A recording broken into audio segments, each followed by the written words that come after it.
অনেক দিন পর একটা মিনি ব্লগ নিয়ে। আর এই যে এখানে ঠাকুরের ঘর বানিয়েছে। তোমরা তো জানোই যে চৈত্র মাসের লাস্টের দিকে পুজো হয়, চৈত্র পুজো। তো সেই জন্য আমাদের বাড়িতে তেলবাড়ি করেছে, তাই ঘরটা আমাদের বাড়িতেই করেছে। তো আমরা এখন যাবো গঙ্গায় স্নান করতে, তাই মা তালটা দিতে পারছিল না, তাই আমি মাকে একটু হেল্প করলাম। তো তারপরে সবাই টোটোতে বসেছিল, আমি আর মাই বাড়িতে ছিলাম। তো তারপরে মা আর আমি চলে এসেছিলাম, এসে নিয়েই দেখছি যে টোটো পুরো ভিড় হয়ে গেছে। আমরা তো পেছনের টোটোটা বলেছিলাম যে ওই টোটোতে আমরা যাব, তো তখন দেখি যে সবাই ওটাতে বসে পড়েছে, তারপরে আমরা সামনে টোটোটায় বসে পড়েছি। তো এই যে যাওয়ার পথে সবার ব্যাগগুলো হচ্ছে কোলের পরে ছিল, তার জন্য ওই দাদাটা আবার ব্যাগ আর জলের ঢপটা পেছনে গামছা দিয়ে বেঁধে দিল। তারপরে কথা বলতে বলতে আমরা বাস স্ট্যান্ডে চলেও এসেছিলাম। আর এখন দেখা যাবে যে গেট পড়ে কি না। আমি যখন কোথাও যাই তখন দেখি যে গেট পড়ে, এইবারটাও দেখা যাক গেট পড়ে কিনা। ওই যে দেখো গেট পড়েও গেছে। আর তারপরে আমরা একটু বসেছিলাম। আর এই যে আমার ছেলে তো আমার কাকি শাশুড়ির কোলে ছিল, আর এই যে আমার কাকা শ্বশুরের মেয়ে সবসময় আমাকে মা মা বলে ডাকে। আর এই যে আমাদের প্রত্যয় সোনা, ও তোর মার কাছে যায়নি, আমাদের সঙ্গেই গঙ্গায় গেল, একটু হাসি দিয়ে দিল। আর যাওয়ার পথে দেখছিলাম যে হনুমান মন্দিরে হনুমানই বসেছিল। আর আমার ছেলে তো হনুমান দেখলে খুব খুশি হয়। দেখো আমার ছেলে হনুমান দেখে কি করে, ও যেটা আমি দেখেছো জল খাচ্ছে, জল।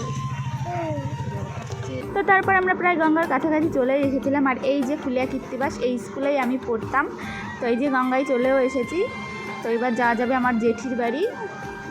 এই যে আমার জেঠিদের বাড়ি, ওই যে ওইটা হচ্ছে আমার জেঠি, ওখানে বসে আছে। আর এইটা আমার দিদি, আর এইটা আমার বৌদি। আর আমি যাওয়ার সাথে সাথেই দিদি আমাকে হচ্ছে নারকেল চিনি মুড়ি মাখিয়েছিল, সেটা আমাকে একটু খাইয়ে দিল।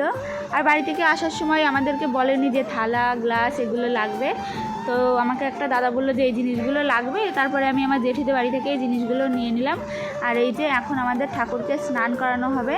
তো চলো স্নান টান করিয়ে তারপরে আবার তোমাদের সঙ্গে কথা বলছি। গঙ্গায় স্নান করতে গিয়ে দেখছিলাম যে ভালোই ভিড় পড়েছিল। আর সত্যি কথা বলতে যা রোদ উঠেছিল বাবা, মনে হচ্ছিলো যে মুখ হাত পা সব পুড়েই গেল। তো তারপরে এই যে এখন আমাদের তো ঠাকুরটা আমাদের বাড়িই রেখেছিল, সেই জন্য মা কাকি আর হচ্ছে আমাদের পাশের বাড়ির একটা কাকি, ওরা তিনজনা মিলে ঠাকুরের সব কিছু গুছিয়েছিল। স্নান টান করে টোরে তারপরে ঠাকুরের জন্য ওই যে কলা পাতাটা পেতে রেখেছিল, ওইখানে ঠাকুরকে স্নান ওই পুজো দেবে। তো তারপরে এই যে আমার দুই ছেলে স্নান করতে নামলো, ওর ঠাম্মি ওর সঙ্গে গেল। আমি একটুখানি পরে স্নান করব, কারণ আমার ছেলে স্নান করে আসবে, ওদেরকে জামাকাপড় পরাতে হবে, ওদেরকে মুছিয়ে দিতে হবে। তো তারপরে ওই যে ওরা স্নান করে রেডি হয়ে গেছে। এই যে আমার বড় ছেলে, ও জামাকাপড় পরেও নিয়েছে। আর এই যে আমার ছোটো ছেলে ওর কাকার কোলে আছে।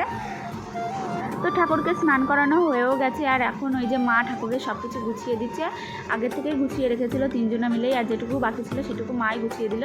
তো তারপরে আমিও স্নান করে চলে এসেছিলাম। আর এই যে আমার বোন, ও হচ্ছে বোন বলতে আমার ননদ হয়, ও ঢাক বাজাতে লেগেছে।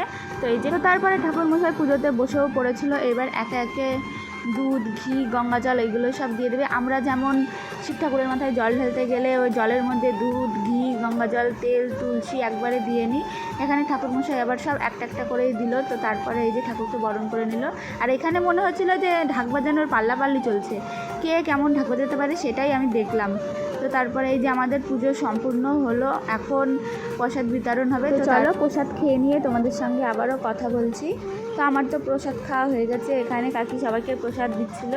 তো এখন আমরা একটু ঠাকুরকে নমস্কার করব।